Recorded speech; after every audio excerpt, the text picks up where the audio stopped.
I think I made it pretty clear last time that Sauron vs Lich King was one of my most wanted episodes. I've talked about it before, I've had long segments planned to talk about it in videos that didn't come out, and in general, my love for Middle-earth and Sauron as a villain, as well as interest in the Lich King and the story of Arthas Menethil, really just helped push how much I want the episode. I really wanted it to happen. Naturally, when it was announced, my excitement was big and well documented in my last review. Over the course of the waiting period, it was just really cool to see the debate go back and forth. Even in episodes this season that I predicted wrong, I had a very solid idea of who should win. But as this one came around, I wasn't exactly certain who the winner should or would be, even as the episode came out. I just didn't know. The G1 blog, the suggested media, even my own prediction, none of it really swayed me one way or the other to who should win. Now, I was very solidly of the opinion that Sauron wins, but it wasn't one where it was generally accepted. There was no consensus. Many arguments existed for Arthas, and so it was exciting for once to have that feeling of uncertainty. Then the episode dropped, and what exactly did I think? Well, to start, I love the intro to Sauron's analysis.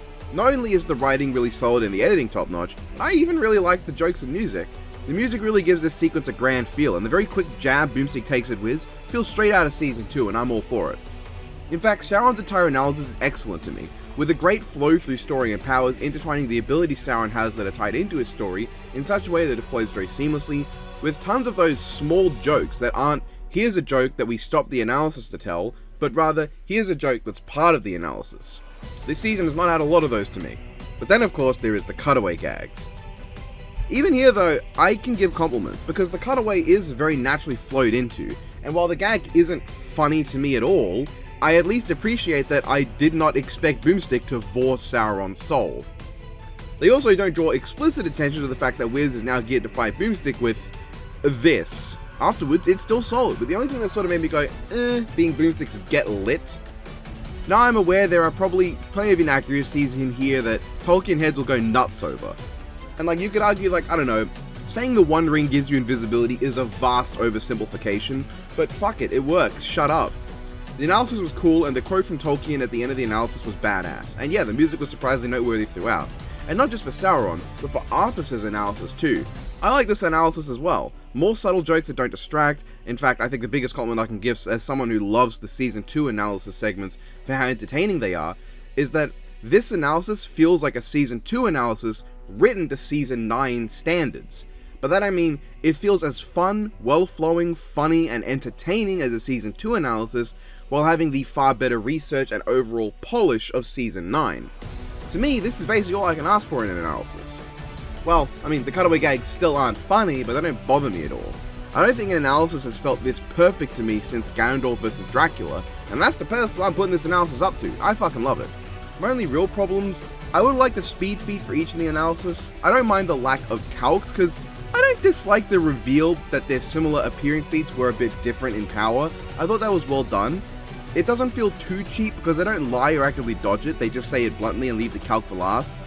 Admittably, it would have been good to get some sense of scale for the size of their feats, and I do think that the fact that the Arthas one had help with that feat probably should have been brought up, because that feels kind of out of nowhere, but without any speed feats, it does sort of leave the random black box at the end talking about similar speeds feeling a bit lacking. But the Ganondorf vs Dracula parallels do not end here, because the fight is something else. In fact, let me get my major problems out of the way right now. The Lich King model feels a bit low poly in some shots, it looks a bit out of place sometimes, and while the Lich King being the same height as Sauron isn't technically incorrect, as to my knowledge he does vary in height, the difference in design philosophy makes the two look a bit weird together if you look at it for too long when they're at equal heights. It gives either the appearance that Sauron has a tiny head, or Arthas has a big fucking noggin. And the fact is that Sauron's naturally skinny design makes him look rather puny and unintimidating next to Arthas' stocky and stout build. If Arthas was scaled down just a little, I think it would have worked better for me, and with Arthas' sheer width, his height would not have detrimented how intimidating he can be. Also, this looks weird. This floating, that just looks dumb. Okay, complaints are over. Yeah, that was really it. Let's get to what I like. For starters, this fight looks stunning.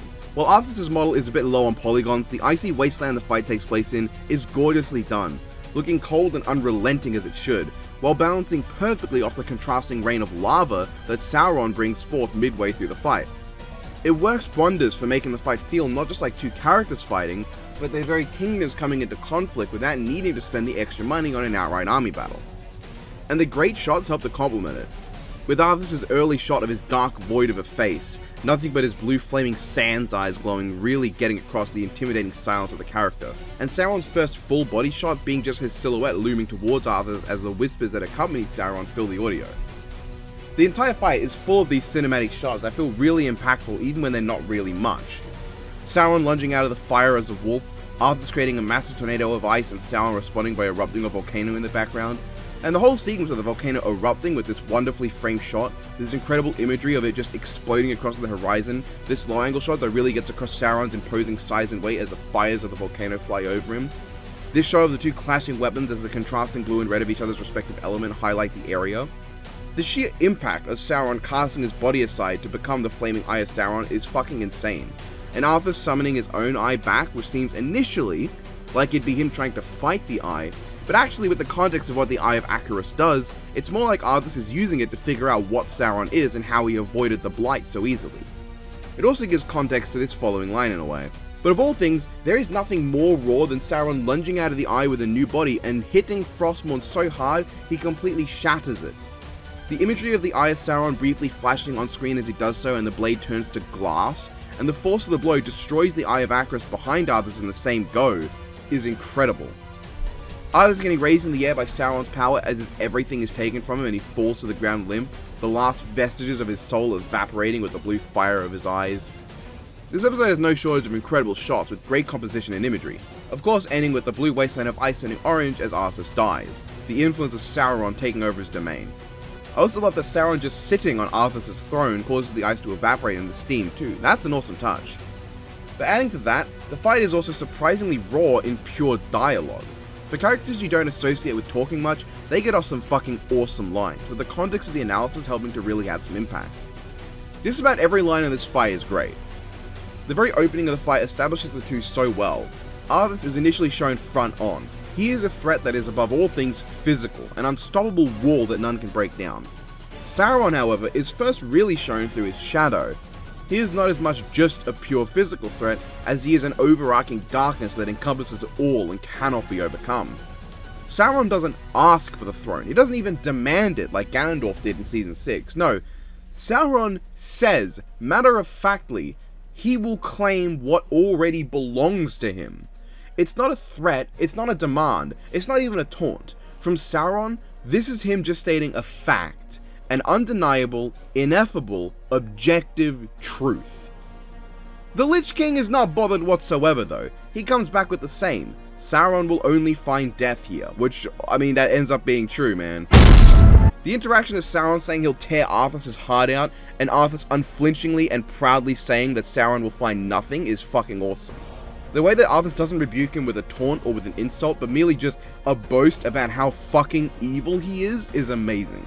Arthas saying that Sauron's efforts are for naught is by no means a room shaker, but it's cool. It's very much worth appreciating how Arthas has a lot to boast himself up as a prideful king who thinks Sauron is worth nothing. But Sauron's words are simple and evil. He merely says the truth in all things. He makes one particular taunt in the whole fight.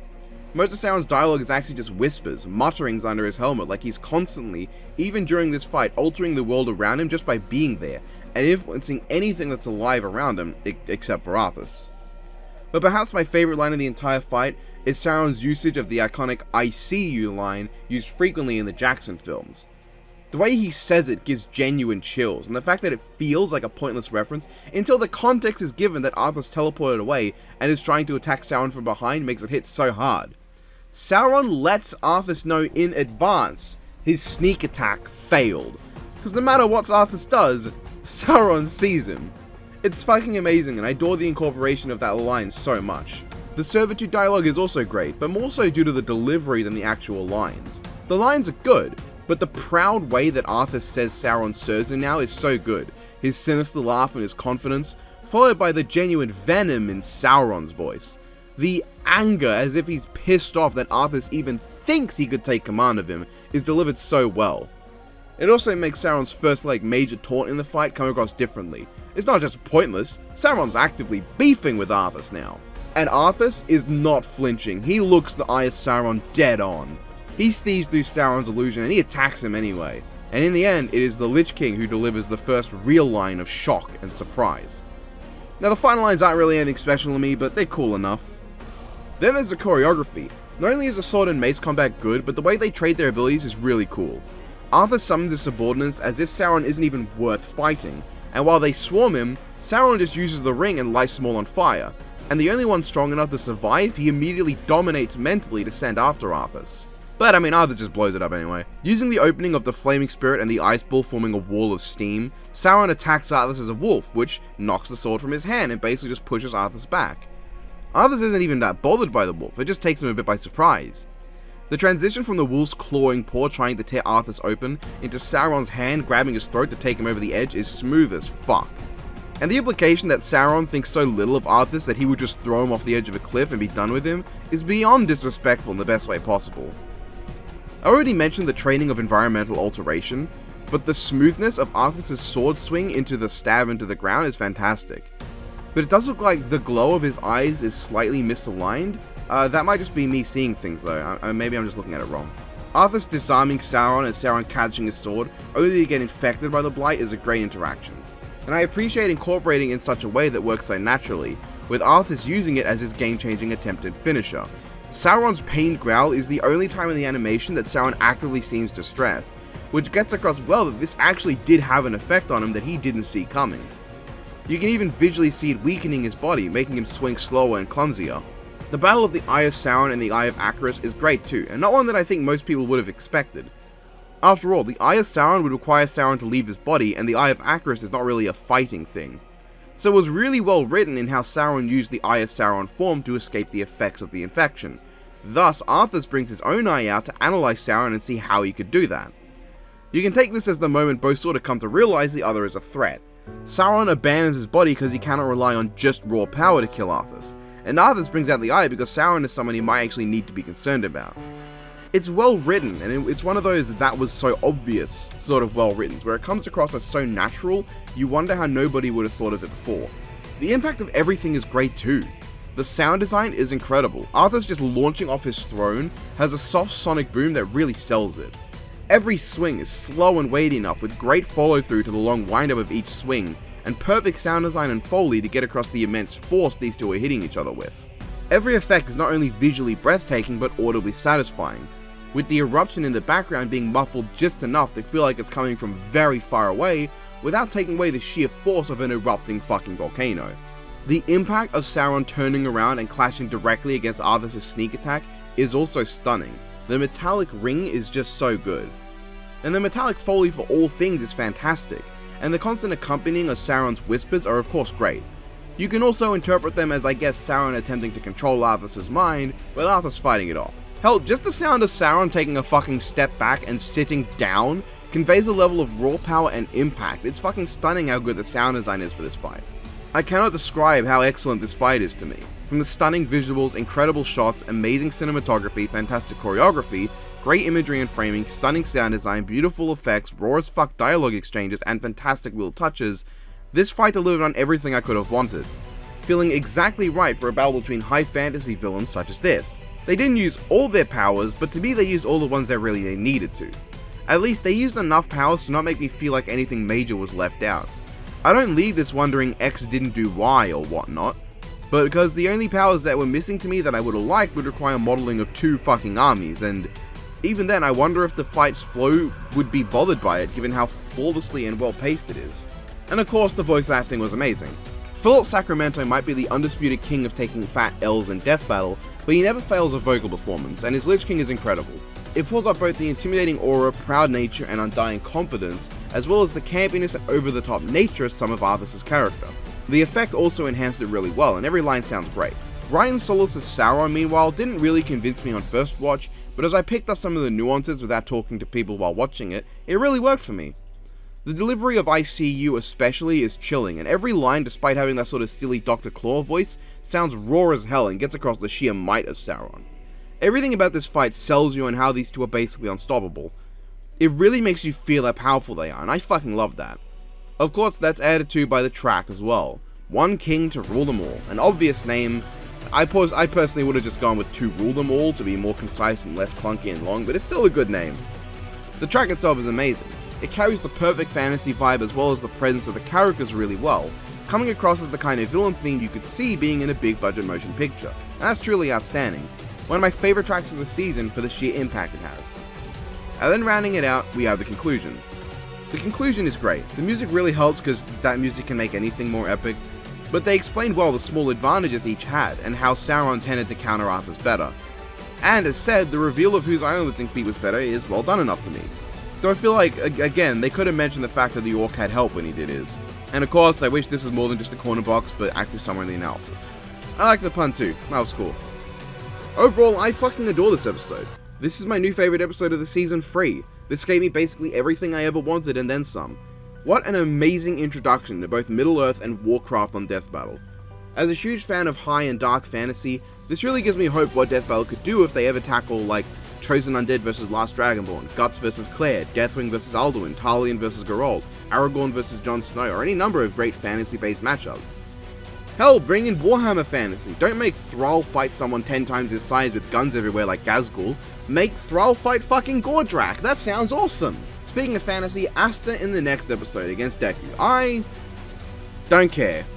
Frankly, I'm not really that into either character. Black Clover has never interested me, and I know Asta as the character who groped a woman without her consent, and while I do really like My Hero Academia, or at least I did before I stopped paying attention to it after Season 4, Deku really never interested me past Season 2. His powers started to become just super generic, and then later he became even more generic by being that kind of can pull other powers out of his butt style of superpower. My only interest in either is that Deku is fun to write in My Hero Academia Abridged, a series that I basically abandoned after all my progress on Season 3 was wiped out early last year, and I don't have the heart to redo over a year of work and ask other people to re-record their lines for me without being paid, because I can't bring myself to do that without feeling guilty about it. I know people wanted Deku vs Gon and Asta vs Meliadas more, and I'm willing to bet not only were people super cringe about this episode happening over those already, but the comment section of this video will be made up of 45% people who complained about the episode being wrong and having inaccuracies, 45% people complaining about the next time not being one of those two, and 10% people who actually watched the review. But frankly, I don't care about Asta, I don't care about Deku, this is just another of their matchups I don't care about. But I did predict Deku would be on the next episode or the finale, so I was half right at guessing this matchup. I guess my streak of prophetic predictions for this season continues. It's just a shame I don't give a damn, but hopefully the episode is good. I'm mostly going to watch it for the finale reveal though. Well, I hope you guys all enjoyed that review. Yeah, I'm really happy with this episode. Tell me what you think down below. Assuming what you think is not just like bitching about, you know, the episode being wrong or there being like minor things. I highly recommend going to the Q&A. I lagged. You can go check the Q&A. I'll link the Q&A from the Ultra Guy and like the researchers in the description because I think it's a good read. Yeah, I don't really know. I don't really have anything else to say. Yeah. If you guys enjoyed, you can support me on Patreon if you want. That really doesn't have anything to do with that. If you guys want to support me on Patreon, you can. Thank you to all my patrons who are currently scrolling by on screen right now. They're the best.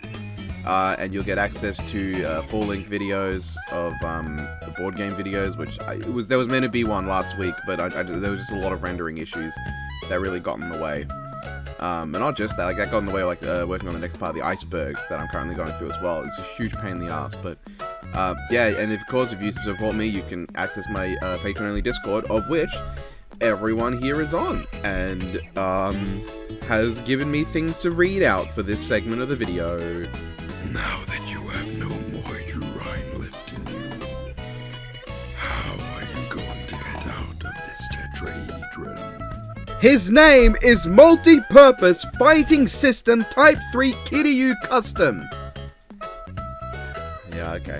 His name is MULTI space PURPOSE space FIGTHTING space SYSTEM space TYPE hyphen 3 space KIRYU space CUSTOM. Fucking hell. The correct way to pronounce it is Kiryu, you fucking moron! I have no idea who Kerapak is. It sounds like some Warcraft, Final Fantasy 14 RuneScape sort of dealio. Okay. My home, my civilization destroyed. My people cursed, bound in pain, united in our suffering. I could not imagine a worse fate. My imagination was lacking. You know what? I don't know what I'm doing. I'm just gonna say this like Goofy. Yup, my home, my civilization destroyed. My people cursed, bound, in pain, united, now suffering. I could not imagine a worse fate. Ugh, my imagination was lacking. Yahoo! Oh, thanks, Matty. Hello, Mr. Lich King. Let's make out. It ain't about the money, Spider-Man. It's about the Mets. How do you know you've been stabbed by a hobbit? The blade stings! You shall not pass! I rap fast like Shadowfax. Tom riddle me this, you bitch. How's your little one gonna beat my staff? I leave mics in flames, torched by Gandalf. Touch mine, Dumbledore, and scorch your other hand off. They're taking the hobbits to Isengard! What the fuck is Homestuck? Some kind of angry beaver? Tremble and know your doom. Nope, into the Shadow Realm with you. You fool, we got snaped. You're not a real fighter. Death makes you die, it just makes my brights brighter. David, Joanne, there's already in the above bit. You guys not want to suggest something different? This channel is going to dissolve into nothing but ERB quotes no matter what the video is. I had woken up and saw the Gandalf versus Dumbledore bit, so I'll blame that. GG Huand, you just advanced to level 2! You're including all of this as well, Nem, including me 6 now. Yeah.